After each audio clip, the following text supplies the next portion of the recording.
if it's not the amazing women of Mitre. It's been great to be in your booth. Thank you, first of all, for having us. Absolutely. And just a great spot to be. First question, did you achieve the outcomes you wanted to achieve by being here? Would you like to go first? I would. I have the mic, have the and mic? then I'll hand it over to you Okay. afterwards. So I would say absolutely. From my perspective, this is my second year participating in AUVSI Xponential, and really, and having the booth. And last year we had this little 10 by 10. I think the television took up most of the space, and we were kind of bleeding out into the carpet area. But number one goal was really to demonstrate this connector capability that Mitre brings. Unlike the private industry that's here, we don't compete. Mitre operates 6 federally funded research development centers on behalf of the federal government, for the FAA, for the DoD, for Treasury.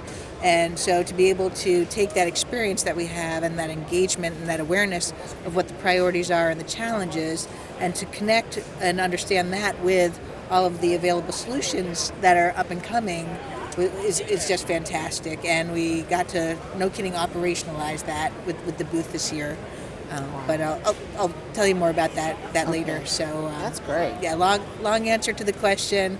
Met the objectives, and very excited to do it again next year if possible. Fantastic. What she said, does that count? It does count. Yeah. So I have a few different roles coming here each year, and Mitre we're very fortunate, right? We have this incredible history with the government, so we bring a lot of knowledge and know-how and connections. And so we thought that this year we would kind of share that fortune of those who can't afford to come or who don't have a sponsor. But there's a lot of smart young people out there, and they're coming up with some crazy innovative things. So one of the goals that we had was to allow some of them some of our space to share the fortune and let them shine. And boy, did that went over so well. We had folks out of Mass Robotics, right?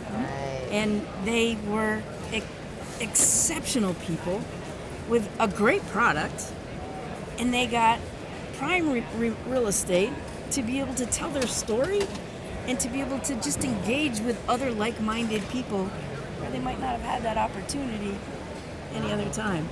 So that kind of stuck out for me. Yeah.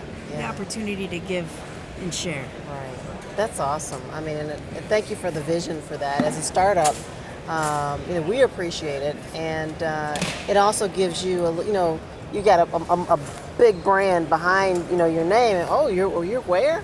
And that means a lot. And this is what it takes, I think, when we're fostering so much innovation. I mean, I was talking to Zides just earlier, and I asked him, has he ever seen a time, I know not in my life, but he's worked in advanced tech for a long time. You were military, you've worked in aviation for a very long time. Have you ever seen such a convergence of technology all happening at the same time ever before? I'll start. No. Yeah. That's definitely one of the challenges that we're all experiencing and feeling the pains from, is we have very deep technology that is converging all at once. And it's not just converging in a flat sense, it's continuing to evolve. Mm-hmm. And in parallel, we still have to figure out what that North Star looks like. So we're building fantastic capabilities. We know they're going to do good, but we don't quite know what that collective vision looks like yet. And that's the uncomfortable space, is trying to do that strategic, visionary, what is my North Star, so that all of these really, really innovative and cutting-edge technologies are being able to be designed in order to support that North Star that we haven't designed yet. Mm-hmm. Mm-hmm. So that's that uncomfortable space that I feel like we're feeling the pain from. Right. We were having discussions multiple times this week. Technical folks sitting with strategic folks, policymakers. They're all in the same room, and there's a little bit of frustration, but there was creative abrasion going on there. So the outcome of the discussion made everybody collectively better. That's something new for us, because typically you've got the policymakers sitting over Siloed. there, right? Tech guys are way over there. We can't do that anymore. Right. And everybody's talking trash about the other one. Exactly. They would just do this. They would just do that. No, you can't. I can't. Yeah. Right, the clicks. Yeah.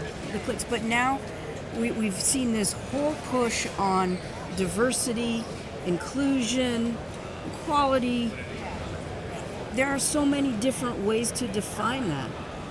And what AUVSI has done, is they've taken a deliberate step towards saying, you know what, we recognize that it has a lot of different definitions.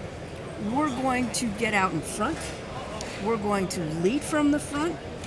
And we're going to help our members understand how diversity is like the magic powder that you can put on any challenge, and good things are going to come out the other end of it. I agree. Including the very different perspectives, domains, all the different modalities, put them all together and get that creative abrasion going, and we lift all ships. Absolutely. What a great way to put it. Absolutely.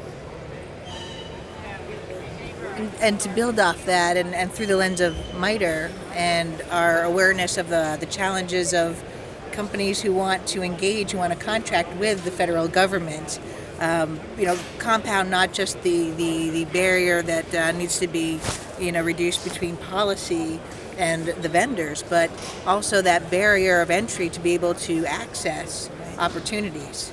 We're seeing if you ever go to sam.gov to see the request for information, request for proposals that are out there, more and more are coming through, which is great. It's getting the awareness out to industry. Hey, we're thinking about something in autonomy or UAS. What do you have?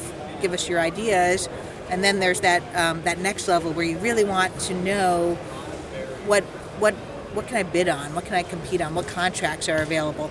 Am I qualified? What do I have, like a high confidence that if I take time as a small business, my resources and write up a proposal, do I have a chance of winning?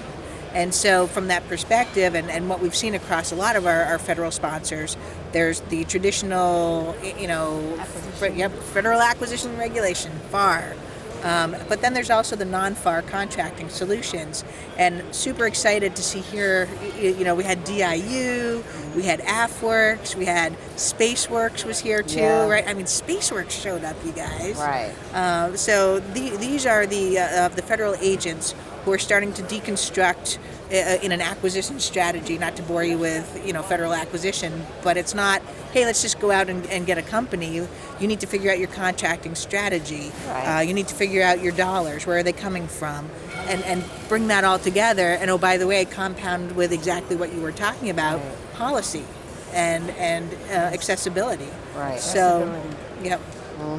Now this is good stuff, and I think for us to get to the North Star, as Michelle put it, there is a recognition that it's going to take a lot of different people with great ideas from all corners to help us get to where the North Star is, which is a continually moving target.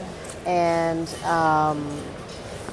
little startups, I mean, it could be somewhere, sitting in a high schooler's mind in Mississippi.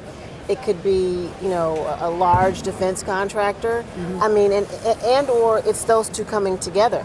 And so this is what it will take to really foster, I think, an environment that incubates this innovation of the future. It will not come from just one source, one group, one type of people. It's impossible. You're absolutely right. The theme that we've been pushing, and I had a whole session on it Tuesday morning, connectedness. How do we define that? What does that mean? In government, we talk about the federal government a lot. It's where we where our space typically is or had been. And now it's a whole new world. There are decision makers that are needed to be part of the conversation at every level. So my session on Tuesday was about the interconnectedness between federal, tribal, state, local governments, and how industry has access to all levels, because there is connectedness that has to happen between them. It's not just industry and government. It's state to federal, federal to federal, Right. federal to local.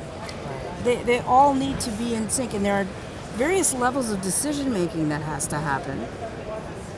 And if the state is just being concerned about what the state is doing, they are not benefiting from the brilliance that's coming from the local level. And if the local level is not sharing that brilliance, how does the federal know how to build policy? Absolutely.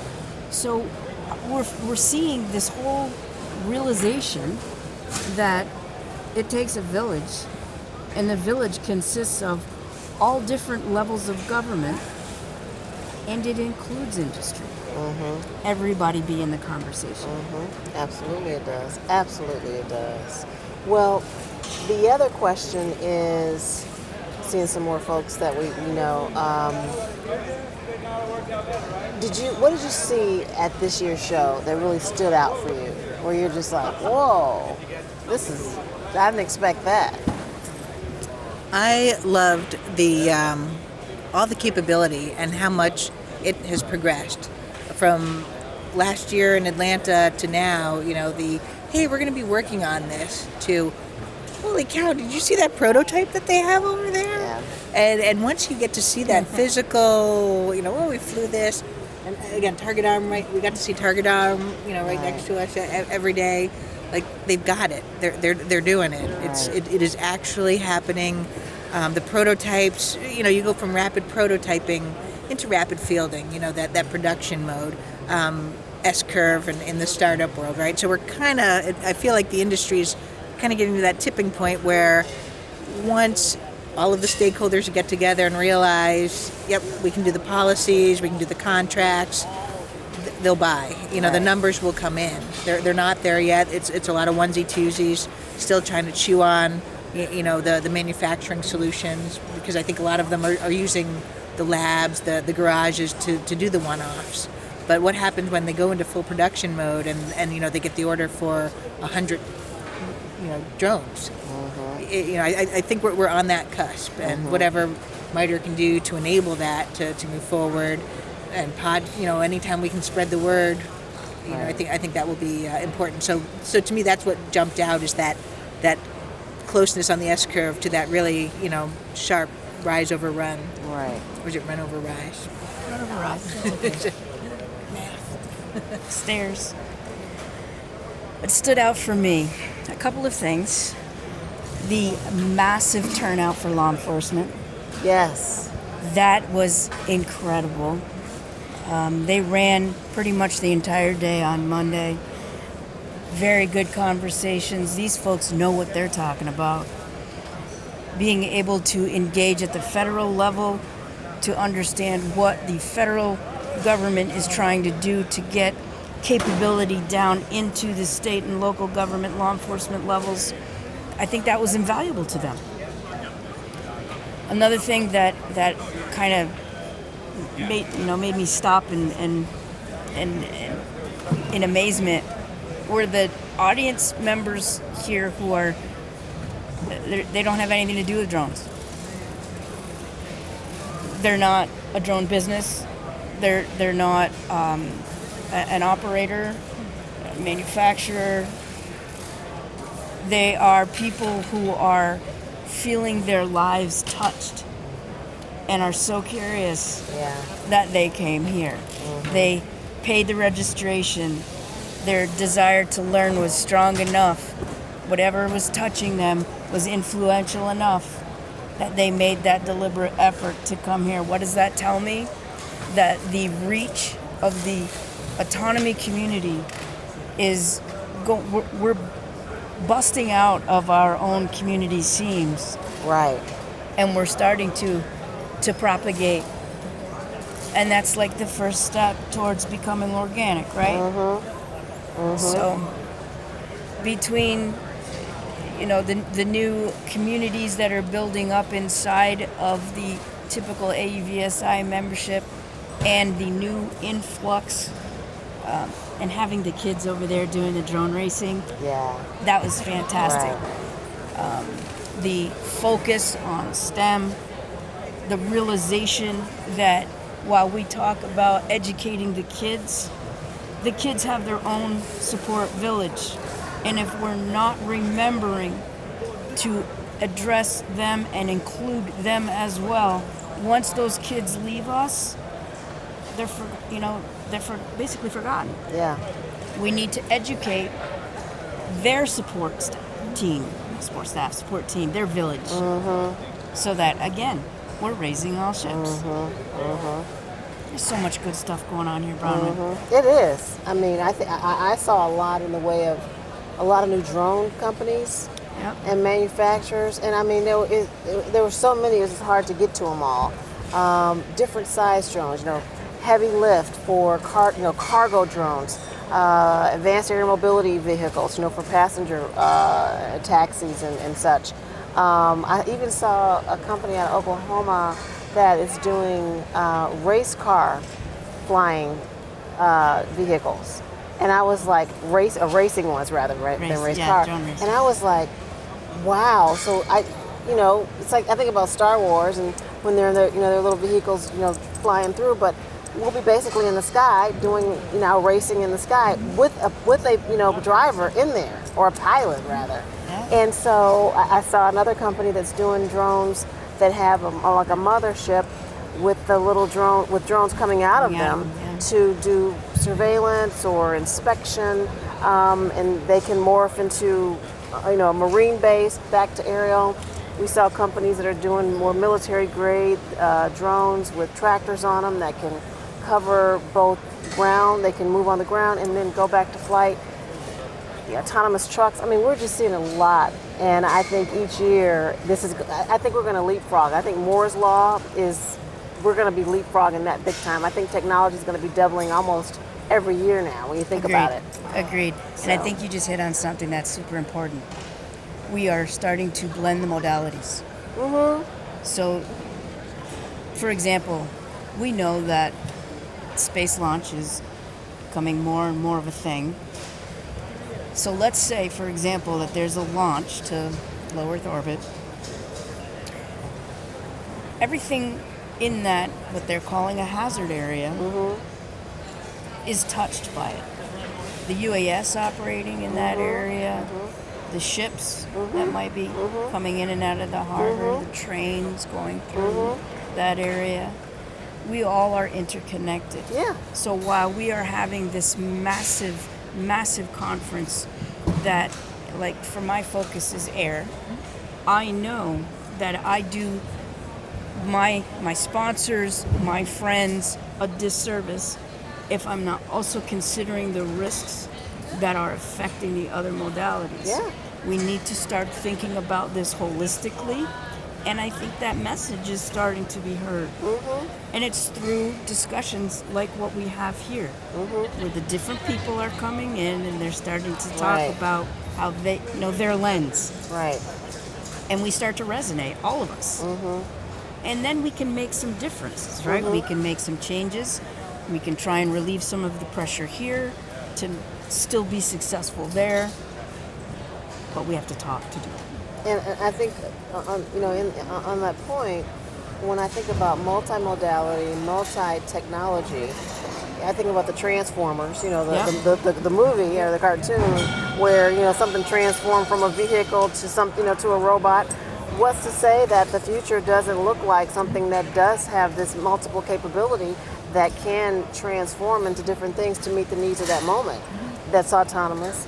And that is going to be interesting because the regulators across different sectors are now going to have to come together to figure out, how do I manage something that operates underwater, on land, on rail, in the air, whether it's carrying something that is hazardous or if it's more civilian focused. And it could be the same platform. Could be the exact same platform. So this is where I think we're going to be stretched in the right way. Yes. So I may put this in terms of a question, but Yes. we had been talking after one of your other podcasts. In the aviation world, we talk about airworthiness, right? Airworthiness. Is there a space where we might want to start thinking about autonomy worthiness? You heard it here first, Yeah. folks, on Zeocast. That's right.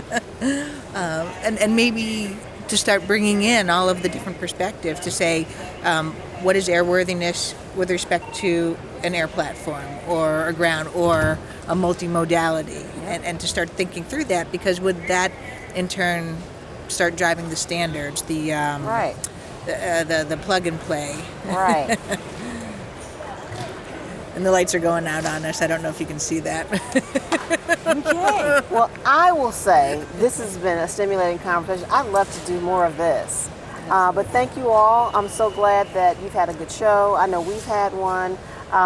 And we look forward to joining you next year. Next year in Denver. Yeah. So let us take a moment to thank you and Jeff behind the camera there for sharing our space, for sharing your audience with us. We really appreciate what we learned from you, and being able to just chat like this. I love this. And each time we do, I learn something different. So thank you for sharing yourself with us. Absolutely. We appreciate it. Absolutely. Thank you so much. All right. All right. Thanks, Deborah. All right. Take care.